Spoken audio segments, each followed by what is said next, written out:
I'm not saying that chopper's perfection, nor neither am I, but at least you can get an idea without some guy trying to grab your wallet and beat you with it. This is the essence of hot rodding. This is what it's supposed to be. Taking something that doesn't exist and making it into something that you want.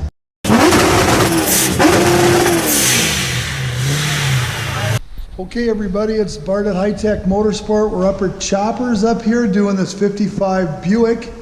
We're doing the test fitting for the body to the frame from Art Morrison. Choppers behind me. We're going to explain what we're doing here. As you can see, the doors and everything are still over there. The original chassis has been moved. That is going to a better place if anybody wants that chassis. We've done some parts have already come off here. The trunk had to be cut because the new chassis does not allow the car to be dropped there. So Chopper's already making some rubber pieces for dropping the body on to put the mounts on. They have to all be welded. Chopper, take it away. Tell them what you got going.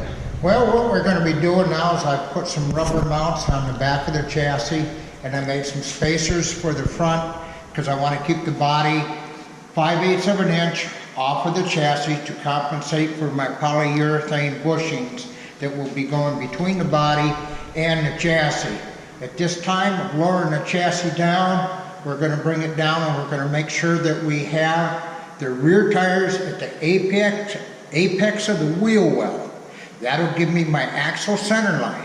Apex of the wheel well is the center of the wheel well. I'll show you how you want to line these up. You want this cap, the center of this cap on this wheel, you want it at the center of your wheel well tub. This will even it from front to rear, and it'll be very, very proportionate. So at this time, we're going to lower it down and see how close I have this chassis, front to rear. All right, so here we go. It's kind of fun. We got our hoist set up here, as you can see. Chopper did a bunch of stuff and got the new shocks in, and the new spindles and everything else, and he's got part of the front end going together. Just this original mock-up, all going to come apart again. So go ahead and drop her down, okay, Chopper. Drop her down now. So the body doesn't weigh a whole lot, but it's a lot more comfortable to drop it this way. Now remember everybody, this whole body's going out to get blasted again because the other shop that did it, it's not completely straight. It has to have every bit off it. Then Chopper's going to get with the program and start doing his magic, which we're going to go through for all you guys. He's going to share this knowledge. As I've told you, he and I are getting up in years, so I've been showing carburetor stuff, and we're going to do a motor build. Bill's going to show you how to do that. So this is all stuff that you guys can refer to. All you young guys, I want you to use this as some kind of a teaching tool. You can stop it, back it up, and you can look at how this stuff is done. I'm not saying that Chopper's perfection, nor neither am I, but at least you can get an idea without some guy trying to grab your wallet and beat you with it. This is the essence of hot rodding. This is what it's supposed to be. Taking something that doesn't exist and making it into something that you want. So this is all the hard work. It's a lot of work. All the stuff you see the shows where they get everything done in one 30-minute deal, that's a bunch of crap. You probably have figured that out by now. But it's a lot of hard work. This car will be 6 to 8 months with Chopper working 30 to 40 hours a week, depending on what goes on with stuff that's coming back from like the blaster. But he'll be doing all the body work right here. All the sanding, we'll show you the block sanding, we'll show you everything. So as you can see, the body dropped down. This customer wants to have it slammed right to the ground as close as possible. You can see where the original setup is. Now we do not have an engine in here yet, but we do have these adjustable coilovers.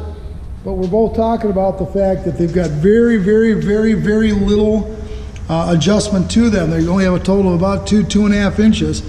So it's going to be a firm ass ride, and they're Heim joints, so Heim joints are kind of metal. There's no any rubber in there. They're going to click and clack and carry on. So we had to cut the trunk out. Actually, Chopper did that because it had a wheel well spare tire piece, and that of course did not fit with the new chassis, which is much, much narrower than the stock one going into place. Well, we did our math correct.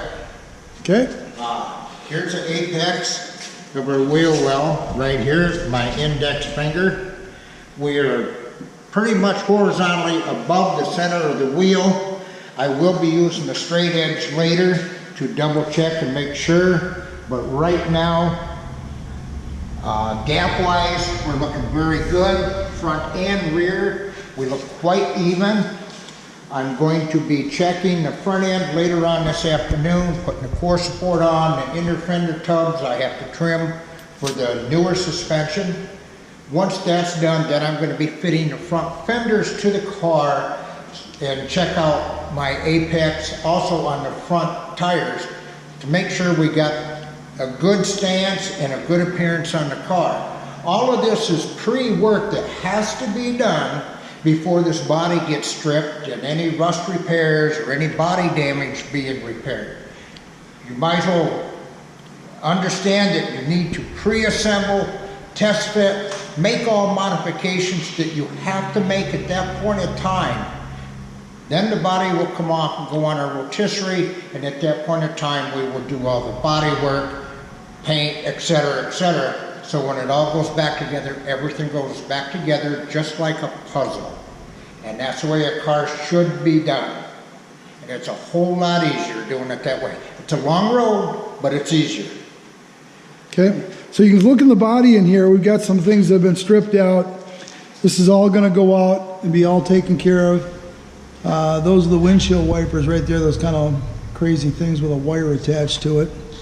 Now, Chopper, you're gonna redo the firewall on this car? Yes, I am. This will be all plated in and butt welded. The firewall will be all filled in and smoothed and everything because I'm putting a vintage AC heat defrost unit in the car. And that opening over there will be totally closed. Every opening on the firewall will be totally closed off. It'll be a smooth, custom, beautiful firewall. Painted, wet sanded, buffed just like the rest of the body. Same thing with our inner fender tubs. But at this point in time, this is what I'm fitting to the chassis. As you can see, what we have here on this inner fender tub, this is interference here with the newer suspension. So I'm going to have to trim this out so it looks very nice. And same thing on the other side, I have to trim that out to clear my upper control arms and clear my coilover towers. So that'll be done this afternoon. Once that's done, I can fit this core support system to the car. Then I can fit my front fenders. And at that point in time, pray that we have a good axle center line on the front wheel wells and the rear wheel wells. Hopefully we don't have to shift the body back and forth because I'm very happy with the back at this point in time. Okay. And this is what's called a frame off. Yes, this is a frame off. This is going to be a very beautiful, beautiful car. As you can see, 632 cubic inch big block Chevy. We're doing a 400 turbo with a gear vendors overdrive. So 370 gears. Going to be a fairly quick car for a 55 Buick, which is roughly 3,800 pounds. Okay. What else is going now, just want you guys to be informed. How we're going to do this is we're going to break this into like 10-minute videos, and then we're going to do this as we go, and we're going to talk about the little thumbnail will say first fitting a body on a 55. So you can go through and watch as we do it. We'll keep posting them up. You can watch us go through it. I'm going to give Chopper a little, we've got a new GoPro headset thing that he can put on like a miner's hat, and he'll show you when he gets into doing some of his butt welding and stuff. It's really artistic, and all of his sanding, and there's a feel with your hand. And once again, if anybody wants to show up out here to take a look, we're here 5 days a week doing this stuff. Just call me for an appointment and you can come out and see this stuff and talk to Chopper for a couple minutes. Can't deal too long with him because he's got to do this man's car. But we're going to put this out in like 10-minute segments so you can go forward, do it fast, back and forth, look at it again and again and again. If you got questions, you just send them in on the bottom of the YouTube and make comments, and we can go through it all. Once again, this is not a cheap, fast fix. Farthest thing from it. This thing's going to be in magazines. It's going to be at car shows. It's going to be a really expensive, really nice car. So this is a lot of work on this thing, and it's very tedious. So that's what we're gonna do, and we're gonna continue forward with the stuff. We'll start posting up more videos. Anyway, that's it for now. Thanks for tuning in.